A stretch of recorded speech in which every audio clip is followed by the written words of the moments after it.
Easements and alleyways can be a real problem. They get overgrown with weeds, and sometimes the weed can get so high they become hiding places for burglars. So what's a neighborhood to do? Bring in some goats. A lot of workers cannot wait to break for lunch, but for this work crew, eating's the whole point.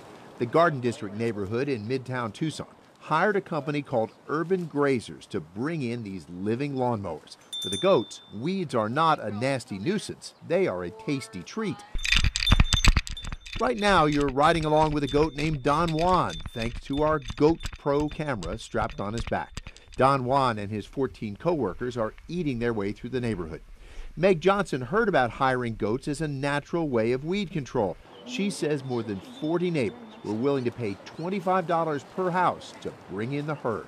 So when you said, let's hire some goats, they didn't go, are you crazy? They said, great idea. Oh yeah, and everybody wanted to watch. I anticipate throughout the day we'll have way more people here than goats. Meg says besides fighting weeds, the goats are fighting crime because burglars use overgrown alleys to hide themselves and their loot. Tootie Hendricks says they had a couple of goats on a ranch and decided they ought to take the goats' urge to eat just about anything and put it to work.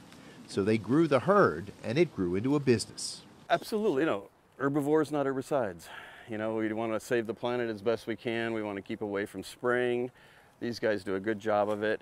And local governments have gone after troublesome plants like bufflegrass by hiring the herd to do what comes naturally. Craig Smith, KGUN 9 on your side.